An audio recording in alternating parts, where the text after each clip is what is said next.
Hey, what's up, everybody? It's Pete Chido from the Meadville Tribune Sports Department. And I think we got a title for the podcast now. What is it now?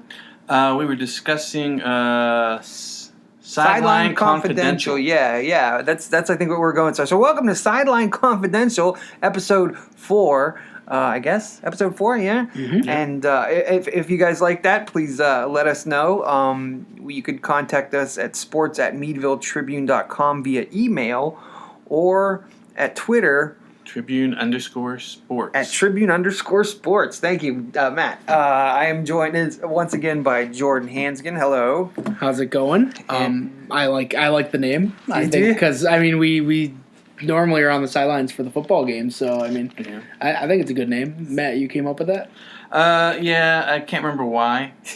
I was just trying to throwing some stuff around, trying to think of something that had to do sports related as far as being, either press box or sideline or something like that. And then I thought confidential was neat because we're kind of giving people more information than we were able to give them in the paper. I hope we are, anyways. It was just more of a behind-the-scenes, more personal type of look at sports journalism, or what we do at sports journalism anyway. So yeah, it makes sense. We'll roll with it for now. Mm-hmm. Yep. Let's see. All right, let's talk about the sports then. Last week, let's start with. Go ahead, 3-0. Yeah. We're going with the Bills first. Well, I would call it an escape, really. Their game against Cincinnati. Josh Allen still is young, and he still makes those silly mistakes that he can't do. He still thinks that he can run 20 yards backwards and chuck the ball into the middle of the field and think that he can get away with it. But he did follow it up with a 78-yard drive where he threw it to a rookie tight end who went on to run 2 Bengals over en route to a 40-yard catch. So, I mean, they're finding ways to win, and now they have their next test, which is the New England Patriots. This is where we find out if the Bills are legitimate or if they're just the same old second-rate AFC East team. Yeah, and I don't think they need to win that game, but I think they have to be competitive. Yeah, that's what I'm looking for. I want them to compete. And since we're, shaking our pom-poms, congratulations to the Dolphins for only giving up 31 points this week. Almost covered the spread. Yes. I hope the Dallas fans are crying in their beer somewhere that they didn't score more. It's tough. The Browns quarterback is making some not rookie mistakes, but second-year mistakes as well. I didn't think they played that badly considering they were missing their entire secondary. I think they should be proud of their defensive performance, yes. But I think that their offense, considering that their coach is an offensive coach, I think they should be very concerned. I am very concerned.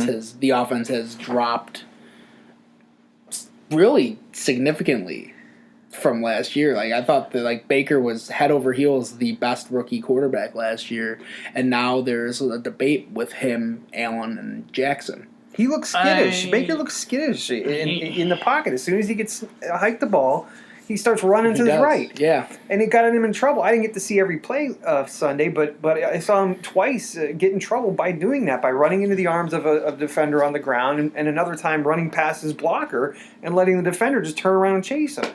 Stay in there for a minute, see what happens. He's just scrambling constantly. Somebody on Reddit said it looks like the button on his controller is stuck. He's constantly wandering to the right. But I don't know what's getting into him this year. I think their problem is the offensive line doesn't look nearly as good as it did last year. You can see that in Nick Chubb. Nick Chubb hasn't been able to do much either. Mm-hmm. I thought he was going to have a huge year this year and take a lot of pressure off of Mayfield. He hasn't been able to do anything. It's the same thing. Pittsburgh Steelers lost again. Yeah. Seem to be having offensive line problems as well. Yeah. Connor unable to get the yards he got 97 yards or something. For and losing the quarterback that led the league in passing last year. Yeah. Well, but Rudolph looked good. Yeah. I mean, He did okay. I think he struggled at the beginning and then got better as the game went along. And I will say this. The Bills have to be sitting there going, man, I'm glad we didn't have to play the Giants with Jones in there. Yes, but I also want to temper the Daniel Jones hype train a little bit because the Buccaneers defense is horrifyingly terrible. So is the Jets, and your guy didn't throw five touchdowns against them. No, he didn't. He looked good.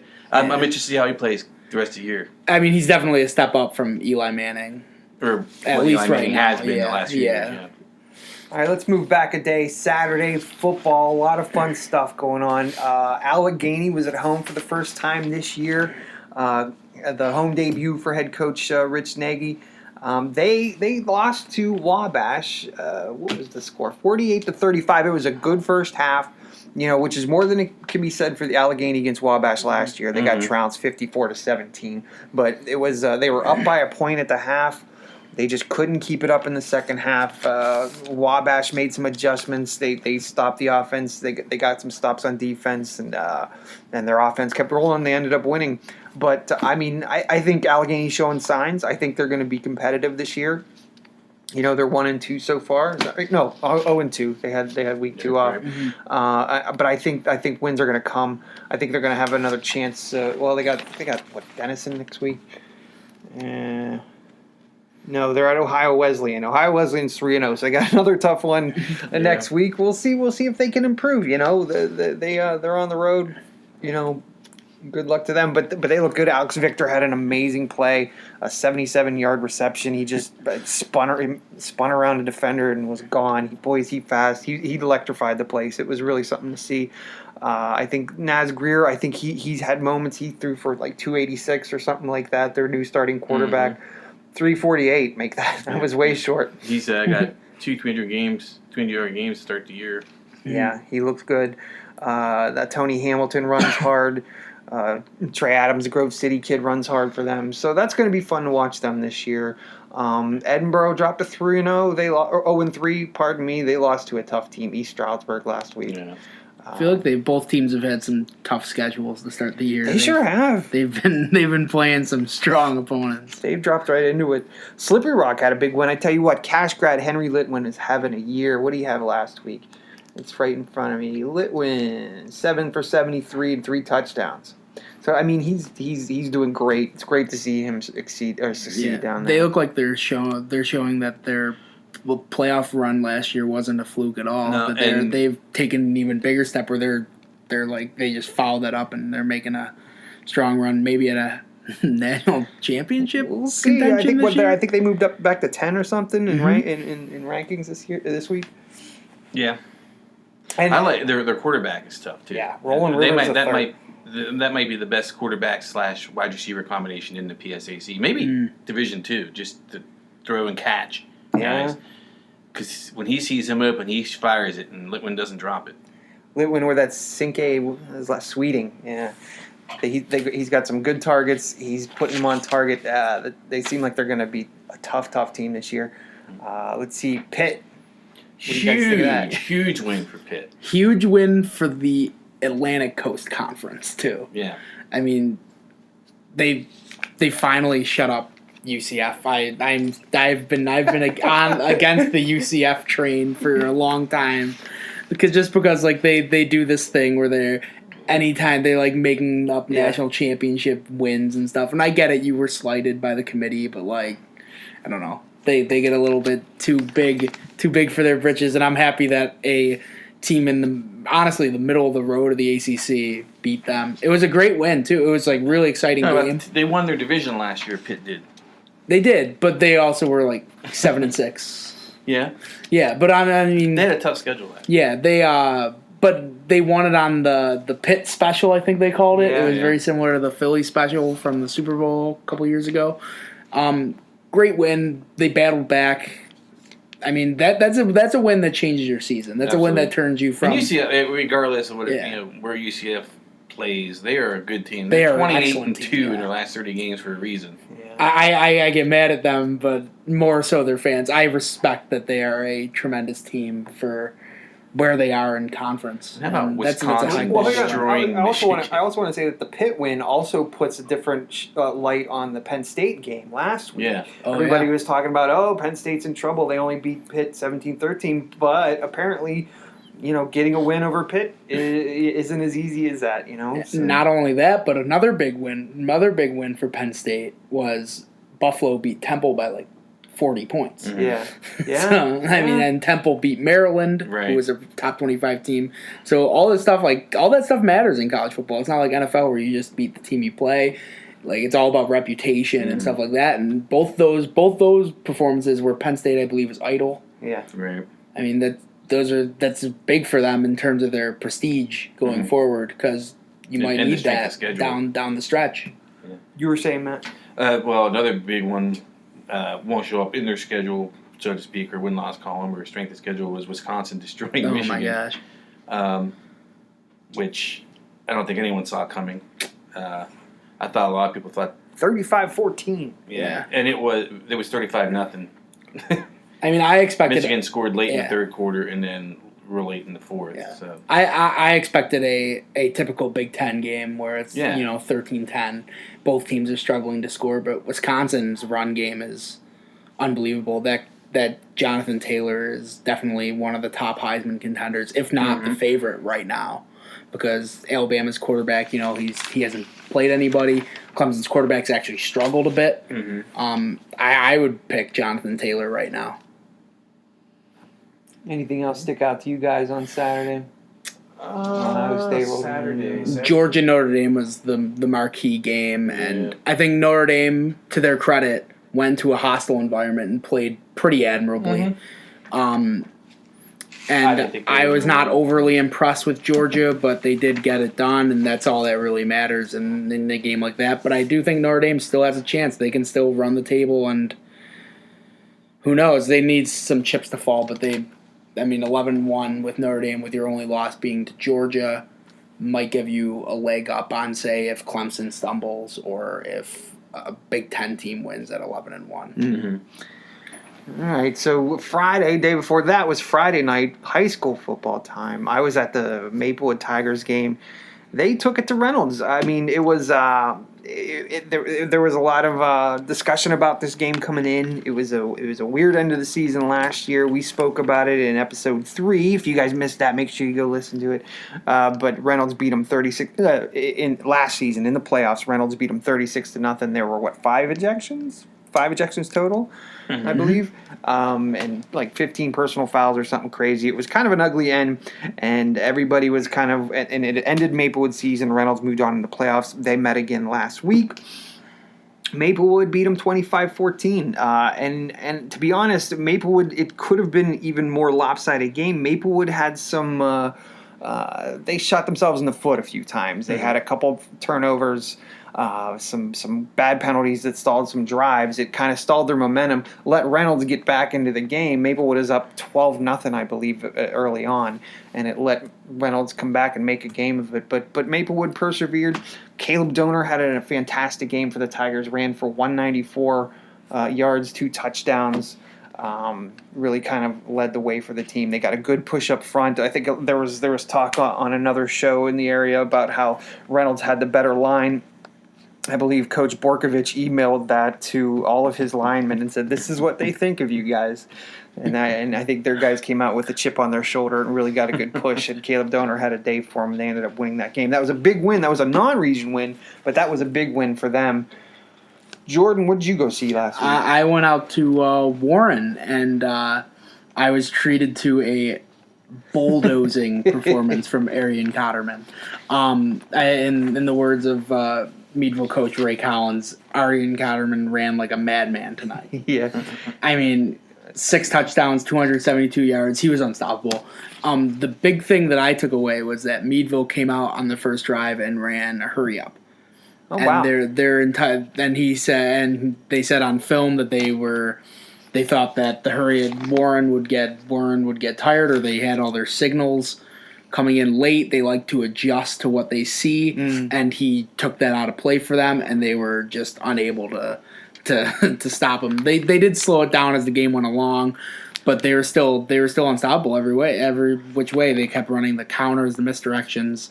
Really, everything went well for Meadville in that game. 53-6. 53-6. Kickoff return was the only. Yeah, just say that was the only thing that didn't go well. Was one kickoff return near the end of the second half or first half there. Which is weird because we've been praising the Meadville special teams all season long. Yeah, that was a great play by the return man though. It was a great run. Yeah.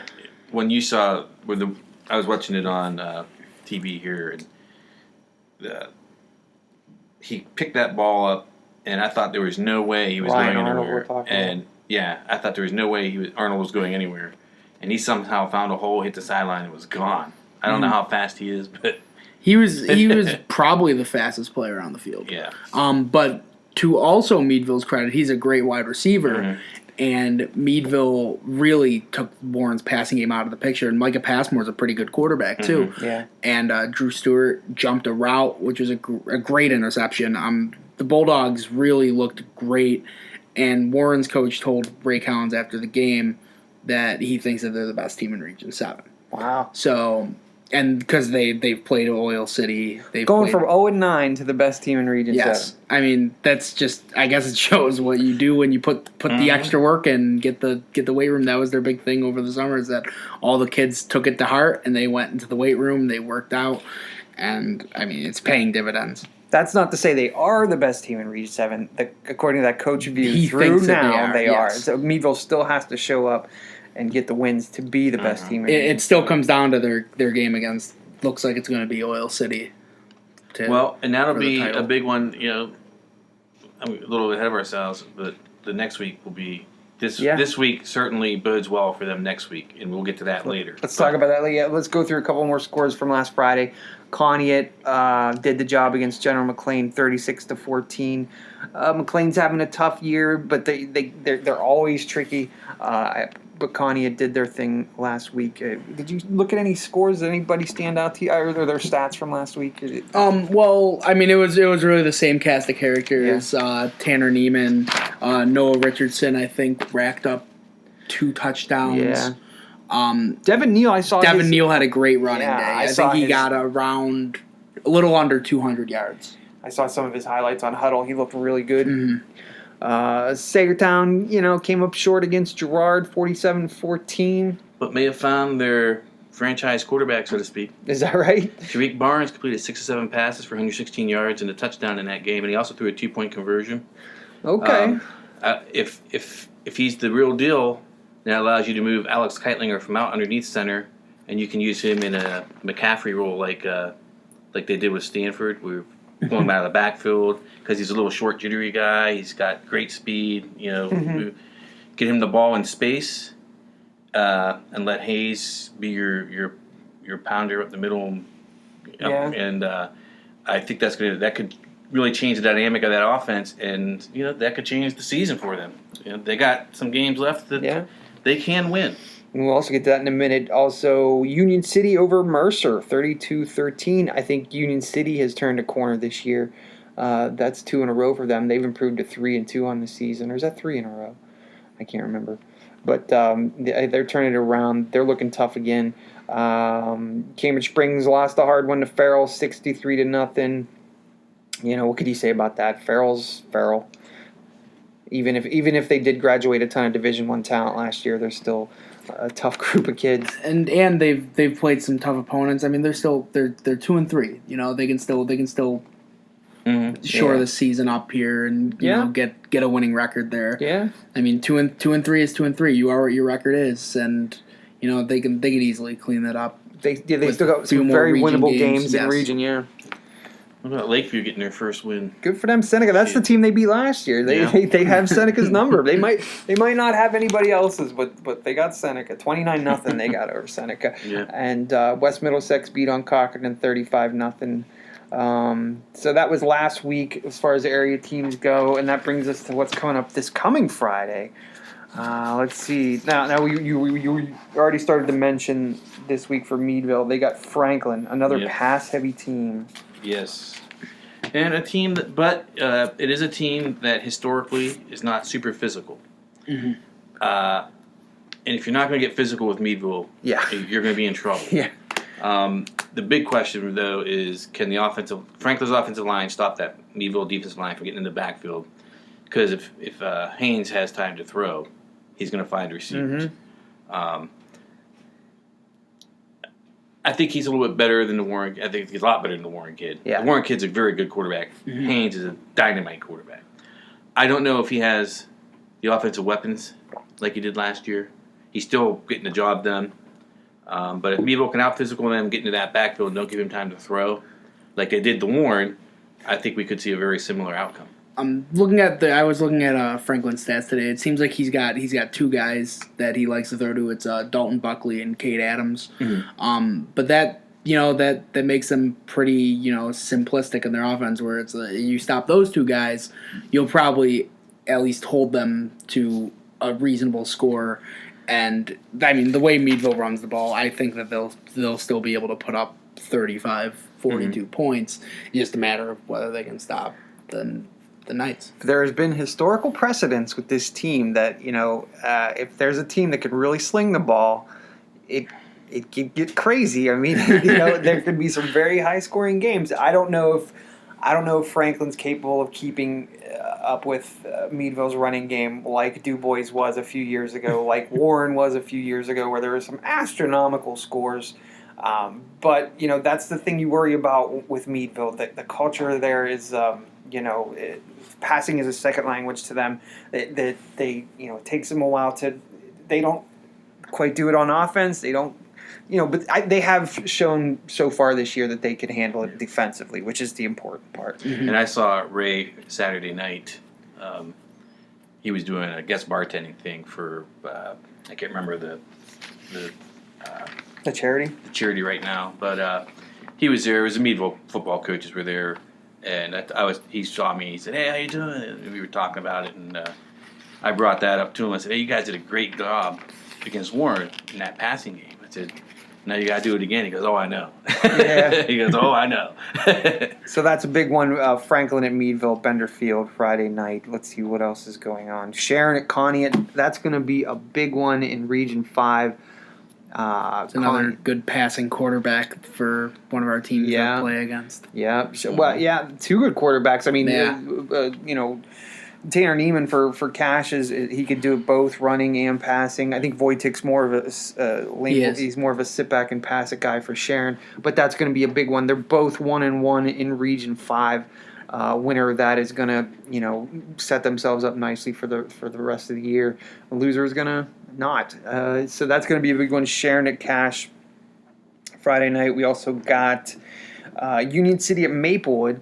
Now, like we said earlier, Union City's playing much better ball. They're looking pretty good, and Maplewood has been looking good all season long. This was the battle for Region 3 last season. Union City won it.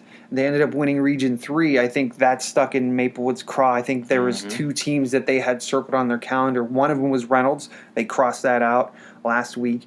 And the next one is going to be Union City. But Union City seems to. We'll see. That's gonna be, I think, a good one. Another good test for Maplewood. So far, they've passed all their tests with flying colors. But here comes another one. That's what it's about. Union City's got to be happy that this is the time that they're getting Maplewood, because I think that they're, at least in terms of themselves and their own identity, that they're starting to really get back to what they do best. Yeah. But, I mean, on the other side, Maplewood also is probably happy that they're facing Union City at this moment because they're also playing their best football. Right. Let's see. And I think I've actually had every game on their schedule circled. It's just the circles around Union City and Reynolds were a lot thicker than the other ones. Yeah. Talon Henry. And the West Middlesex game, I think they had circled dark too. And here's an interesting thing about Union City is 2 weeks ago it was Logan Kesselring that had a big game. Last week it's Talon Henry, so they're clicking on several different facets, and it seems like they were running with the guy that's going to get him the yards. Caleb Stoll's been getting a few touchdowns. Caleb Stoll, yeah, he had a big week last week. He had three. Well, that's 2 weeks ago. He had 3 touchdowns in the second half. So they have a lot of weapons. That's when it's run right. That is a tough defense. That can be a tough defense to stop. And they seem to have, like you said, they had some adjustments to make after a lot of turnover with guys like Gavin Henry and everything graduating. But it seems like by this point of the season, we're through 5 games that they've got it down. So that's going to be an interesting one. Here's another one. Sagertown at Cochranton. 2 teams that have yet to win a game this season.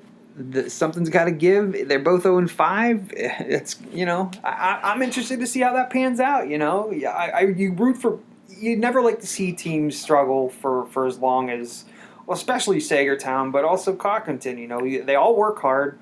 These guys play hard. It's just the wins ain't coming, and you really hate to see it. You'd like to see one of these teams figure it out, get in the end zone, get some touchdowns, give their fans some reason to cheer. And it's somebody's turn Friday night, you know? Yeah. I think that game's going to have the same amount of intensity as a game like Meadville Franklin or a game like Connie at Sharon. You know, either of these, like, it just the players know the opportunities and they know the vibe, and like I think that game's going to be a classic. I think. Oh, so. This game and the Meadville Franklin game actually might be the two big ones as far as the hype around it in the communities, because this is good. That rivalry goes back to before the FCBC days. Yeah. When Cochran first started their program in like 70, mid to late 70s or whatnot, and they've been playing Sacredtown every year since then. It's not a rivalry like Sacredtown Cambridge, or something like that, neighbors or anything. Or even worse than that, the old McDowell Cathedral Prep robbery, which is just they don't like each other. Yeah. I wouldn't say they don't like each other. I think when they're on the field, they don't like each other. They might not like each other. They might not, but it is a rivalry, and that's always adds a little bit to it, especially when it's one that runs so long. So that's another one, Sacredtown and Cochran. And another big one is Eisenhower Cambridge Springs. We were just talking about Cambridge Springs, still in a decent position, 2-3 overall, 1-1 in Region 2. Eisenhower's 1-4, also 1-1 in Region 2. Cambridge needs this game to kind of hold on to one of those top rungs in the Region 2 ladder. Eisenhower, you know, I don't know what to make of them. I haven't seen them play this year. They got one win, and I believe that was over Sacredtown. Yeah. So, you know, it's hard to say, but Cambridge Springs has got to come back after two tough losses and back-to-back, right? They lost to Farrell, and then they lost 2 weeks ago. Anybody remember? I know they lost to Maplewood. Yes, Maplewood, yeah. Right. So they've had a tough 2 weeks. I'm sure they're looking to get out and, you know, flex their muscles a little more this week. So that's another big game. This is a crazy week. I've had to recruit our assistant editor from the news side, Dan Walk. He used to be in their sports department. I asked him if he could get out to a game. So we're gonna be sending our little minions everywhere this week, and it's and we're still not gonna get to everything we can get to. So pardon us. Hopefully the coaches call in and we can get some information for everybody who reads our paper. And also Lakeview's at Sharpsville. That's another, big game. Lakeview coming off a win. Sharpsville is having kind of a down year for Sharpsville at any rate. They're 2-2. Who knows? Maybe Lakeview can get moving. They've, pardon me. But who knows? Maybe I hear Sharpsville's got a pretty small offensive line, whereas I know Lakeview, as is tradition, has some huge farm kids making some holes for guys. So maybe that's going to be the difference. So we'll see how that turns out. It's going to be a big week of football, as it is every week. So we're looking forward to that. Anything else about high school football you guys want to remark on this week? No. I think we covered pretty much all the ones around our area. Yeah. And then coming up, it's Monday right now. We had some girls soccer today. It was all lopsided stuff. Meadville beat Oil City 14-0. Cambridge lost to Slippery Rock. Slippery Rock seems to be a pretty good team. 8-0. Maplewood suffered a heartbreaker to Connie at Ohio 1-0. Tomorrow, or 2-1 in overtime. Maplewood lost to Connie at Ohio today. We should have gone to that game. Anyway. Let's see, tomorrow we got not a lot of cross-country, at least in the area. Oil City, Union City at Cockerton. Is that going to be a region one? I don't know if that is or not. Probably. Those are all region. No, because Union City's not a region team. So I think Oil City is just. I think that's just like a non-region tri-meet just for fun. But I don't think anybody else is really running this week. Girls golf. Meadville girls are hosting the Invitational at the Country Club. Cash girls are supposed to be there. Union City girls are supposed to be there. Mainly all the girls teams in District 10 are going to be there. That's going to be a big one. Boys soccer, Seneca's at Sagertown. Franklin's at Meadville tomorrow at 6. Girls volleyball, Tiddie Charter. Nope, that's not right because there is no Tiddie Charter anymore, is there? Is there? No, that's Erie First that doesn't have a volleyball team. Right, Tiddie Charter is going to be at Sagertown. Erie First, there we go. They're not playing. Meadville Conneaut. That's tomorrow. Girls volleyball. Meadville Conneaut. What more there is to say? Connie's been playing lights out. You just saw them last week, didn't you? Yep. They stunned Maplewood. They got a two set lead, and Maplewood being Maplewood rallied all the way back. But then, Cash actually trailed 5-0 in the final set, and then was able to 5-0 in a 15-point set, and was able to rally the horses again. Jeez, it was flip flopping. Both teams played their hearts out. What was the crowd like? It was nuts. It was pretty crazy. I think the students were a little bit quiet at the beginning, obviously when they're losing, and then they got a little bit louder. But I think Cash definitely brought it. I would say from the visiting side, and then it was a very good match. It was most of the hype though was definitely on the court. I would say it was what I noticed is that both teams, all the girls, they really wanted that one, even though it's a non-region matchup. There's been more really good non-region matchups with Fort LaBeouf, Corey, Cash, and Maple. There's been a lot of good ones that really have no bearing on this, the standings so much. How did Cassidy Snyder do? Cassidy Snyder played great. 30 Taylor kills? Kurz, she had an Was it 30 kills? Unreal amount of kills. But the other thing I noticed was Taylor Kurznick at the service line was lights out. Every single shot was really hard and just over the net. So it was just tough. I mean, that's just tough to return. I've never known many Maplewood teams that can't handle tough serves. Though that's usually their bread and butter is passing and setting up the offense. So that's something if you could pass around Maplewood. All right, so that's 30 kills first. Let's see. Next Wednesday, Titusville Conneaut girls soccer. That's a winnable one for Conneaut girls. Maybe we'll go out to that. Franklin at Meadville girls soccer. Meadville should be able to run through Franklin pretty well. Maybe we'll leave them to their own devices. We covered them today. Next week, boys golf, girls golf, some non-region stuff there. Boys soccer, Hickory. Go ahead. I say Wednesday is the final Region 3 mega match as well. Yeah, Region 3 golf. Region 3 boys golf mega match. Final one, Scenic Heights Golf Course. Hosted by Seneca. Be there or don't. It's, what's going on? Somebody explain to me. Well, it's, Sagertown needs any spot but last place to clinch the region. Okay. Which is, they were tested all year. Cash had a great lineup this year. Union City was a pretty solid lineup this year, and I think the real dark horse. The story was Cambridge Springs held their home course, and they got a region win, which is very very good for them considering that their program last year, they were not nearly as competitive as what they've been this year. So that program's on the right track with Paul Herrickle coaching that team. It's been a great region fight, but it looks like Sagertown, they still have the horses to do it. They're still a solid team. Unless they lose all their scorecards, they should be okay. Barring a complete meltdown or a tornado coming and swiping the scorecards, or as the one kid on the course changed his club head and got disqualified during the District 10 tournament. As long as they don't do that during the and they would all have to do it, obviously. So very good. So they say they look like you're in good shape, but it was a fun region to follow this year because it wasn't just one team dominating front to back like in say Region 6, which ended tonight with Cambridge Springs. Well, actually McDowell. Anyway. Speaking of Region 6, and you mentioned the Mass Girls Invitational. The boys' invitational was last week. That's right, last Friday at the Country Club. Ryan Ferry shot 68 again.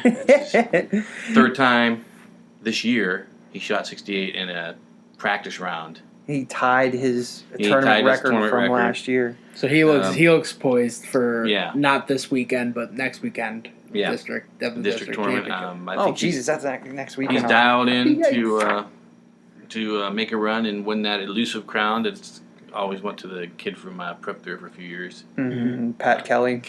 Who was dynamite golfer now at Notre Dame golf, right? Yeah. So that's something else to look forward to. Region 6 summed up tonight up at Culbertson Hills at Edinburgh. I believe McDowell won the match. Yeah. But Cathedral Prep they had clinched the region, I believe, the last mega match. Excuse me. Yes. So that's settled, and then now Region 6 is just waiting for districts to start. So that's going to be fun. We'll talk about that. Episode 5. So what else? Thursday. Oh yeah, girls volleyball. Cochrane and Cambridge Springs. Cochrane lost tonight, I believe. They lost to Fort LaBeouf, which is but Cochrane's looking to bounce back. They've had a couple tough losses recently. They're looking to get back, and they got a lot of young girls playing. But you could see that these girls have the. What am I trying to say here? They have the ability to mature. They have the physicality. They just need to grow into it and get their shots honed in. And I think they're going to be just fine. Franklin's at Conneaut. That should be a winnable one for Cash. Anything should be a winnable one for Cash the way it's looking. Meadville got a tough one at Hickory on Thursday. We'll see how that goes. Maplewood's at Fort LaBeouf. So that's another tough one for Maplewood. And it's a away game. And then we talked about Friday night's football. Saturday, the Cochrane Invitational at Cochrane Elementary School. That's a big, big deal. That town gets pretty full of cars when that thing comes to town. There's a lot going on. It's going to be interesting to see how Cochrane boys. They've been running so well at that thing for so many years now, but they're a new team, but they still got some good runners, Noah Bernarding, Franklin Morris, guys like that. We'll see how they perform as a unit there. I think Noah has a shot at the top spot. I don't know how all the teams that are going to be there. But same with Mira Shannon from Cash. She's been running great at these invitationals. She took second at the Blue Devil Invitational down in Sharpsville this past weekend. She's running real well, so we'll see her there as well. I think Meadville might be at Cochrane Invitational as well, so we're going to see Pat Stevens, Matt Pulio, and those guys. That's going to be exciting as well. Sagertown will be there. Sagertown, we'll see how the freshman Sam Hetrick stacks up with all those guys. He's been running under 16s most of the year, so it'll be... Yeah, and it's a fast course. It's got that Wicked Hill in the middle, but it runs pretty fast in general, so we'll see how that goes for everybody. Boys soccer, Grove City is going to be at Meadville on Saturday, 2 p.m. Bender Field. Girls soccer, Franklin's at Conneaut. That's a winnable one for them at 11 a.m. Girls volleyball, Meadville's hosting a tournament this Saturday. That's lots of stuff going on. College football, Cal is at Edinburgh. Cal's a tough team. Boy, Edinburgh, you got a tough road to hoe here. And as we said earlier, Allegheny's going to be at High Wesleyan. High Wesleyan. Thank you. What else? Anything that's sticking out to you guys for this coming weekend that you're excited about seeing? I know this is kind of off what we've been talking about. I know the MLB season is winding down. I'm just kind of, as a Mets fan, hoping Pete Alonso can break the rookie home run record. He's at 50. He's got 7 games left, I think. He needs 2 more to tie, 3 to break it. Really? Yeah. Wow. That's pretty good. I'm hoping the Rays get over 9,000 people to go to their games. I'm hoping the Rays fall off the face of the earth. To be honest, dude. I mean, it's gonna be disappointing if they have a home playoff game and then there's maybe nobody there to see it. Yeah. Did they play tonight?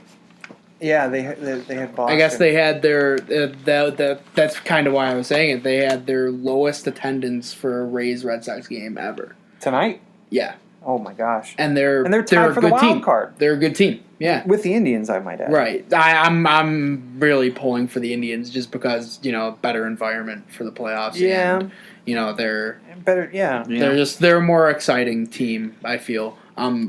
I think baseball should have a pretty exciting playoff this year. I think that, it seems like if you're going with chalk, it's going to be Yankees, Astros in the AL, and the Dodgers versus I don't go chalk. I go go with the pitching staff, so that's why it depends on who the Yankees play. If the Yankees play the Indians, I think the Indians can knock them out. Yeah. I think the Astros seem like the well-oiled machine. Oh, yeah. Yeah. I think they're probably the favorite, I would say, because I think the Dodgers have the same problem that they've had for years. Everything's locked up by July. They're just coasting to the finish, and they're bored. Yeah, and it's hard to pick yourself back up to that. That's why I like the teams fighting it out in the Central and the East because they've had to work and work and work. And the Dodgers are going to come in and be like, You never know, though. It only takes one loss to snap you out of it, so we'll see. But I'm looking forward to it, whatever happens, because playoff baseball is so exciting with those stands full and the noise and everything. I think it's one of the most underrated playoffs because like baseball's kind of taken like a back burner and for like other sports lately. But the playoff baseball, like the emotion and like the just big moments. There's really nothing like a big playoff baseball moment. Mm-hmm. Just because they're like unexpected, they come out of nowhere. It's on like football where like you see like a drive get like more progressively. Baseball's such a low hum until it just and then baseball. I guess it's like a crowd pop like wrestling. Baseball has some of the best ones. What kind of wrestling? Pro wrestling. Pro wrestling. Anybody want to talk about pro wrestling while we're here? I haven't watched it since I was since I was a tween. I just know the term pop from wrestling. I don't want to talk pro wrestling, but I am saying I am working, as you know, on a story about the Edinburgh wrestling program hosting Wisconsin, and they're going to wrestle at Sagertown High School. That's in October. Have a calls in. Has anybody got back? McCrae's gotten back to me. I just have to. He's trying to set up the times and everything now. That's crazy. So it'd be interesting. Talk to Mulligan too. Yeah. I wonder how did they tell you anything about like tickets, like how they're gonna I know they're gonna put people in that gym. I know that I'm just thinking logistics. I believe it was Jim Mulligan who sent me the text message that they're gonna have they're gonna have 200 tickets for sale, $10 for adults, I think $5 for students. I'm not sure how many people that gym holds, and I'm not sure how many of those tickets. They need to put it in the football field, man. Winter Classic. There you go. Yeah. You got to put it on. That'd be awesome. Yeah.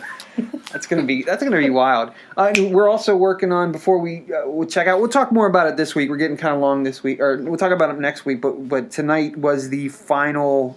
We might as well get into it because they start Monday. The Meadville hockey team had their final exhibition game tonight. Was it? Final exhibition game. They start the season next Monday. Yeah. So that's. They're away to start, right? They are at Quaker Valley, and then the following October 2nd is their first home game. That's the Pink the Rink night against Harbor Creek. 7th. 2nd. Oh, that it's a non-region game. Oh, okay. But that's their first home game, and that's against Harbor Creek. That's the pink uniform night. That's big. I mean, it's the start of the post France era. It is. It is also Meadville moves up to Class AA from A, and it's the 40th year of hockey in Meadville. 1979 was the first year they put on the skates. So this is the 40th year. So there's a lot of that'll be cool. A lot of storylines. Who's gonna score? Without Nick France on the team. The defense is young. They got 3 juniors and 2 freshmen. Seems like the defense is always young. They've got 1 senior. That's Cole Weber. 1 senior. Yeah. It's a good senior. They got 2 goalies. One's a junior. Jordan McCurdy, and then Coppola. Sam Coppola, who's a freshman. They both looked really good. I believe Coppola shut out Cathedral Prep in one of their preseason games. So I know it's preseason, but that's pretty impressive. Yeah, absolutely. Yeah. I mean, and you gotta trust that the program that Jamie Plunkett's built, they find talent. They'll get it. I mean, they work it through the youth programs, and he knows what he's doing, and he always hires great coaches to help him out. You gotta give Scott Phillips, who was the all-time leading goal scorer before France broke their record, and Kyle Waite and Dick Hollabaugh, who probably was there when they built the stadium. He's been around on that hockey ice doing. That guy knows the sport inside and out. Yep. And no one's better at sharpening your skates, for what I hear. But it's interesting. There's some names coming back. You've got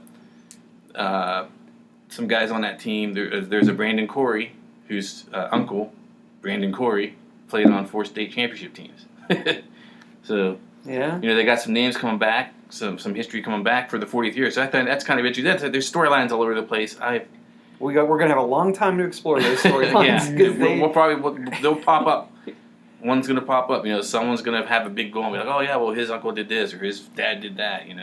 We mentioned in a story in Tuesday's paper, which if you are hearing this podcast, you might want to run out and grab it, about the young lady playing soccer for Meadville. Oh yeah, who's a foreign exchange student whose father was a foreign exchange student, played for Meadville with her, Jim Miller, Miller, who is the coach of the her girls' coach team. currently, yeah. So I mean, and she's staying with the same family that her father stayed with, or The next generation. next of that generation family, of that yeah. family. So it's funny how as big as the planet is, it's still a small world, you know. Yeah, true. So yeah, I mean that's it. Well, it's a good show, guys. Thanks for listening. We're gonna get going. We'll talk to you next week. And for Jordan, for Matt, for myself, I'll quit pounding the table now. Thanks for listening, and we'll talk to you next week. Bye.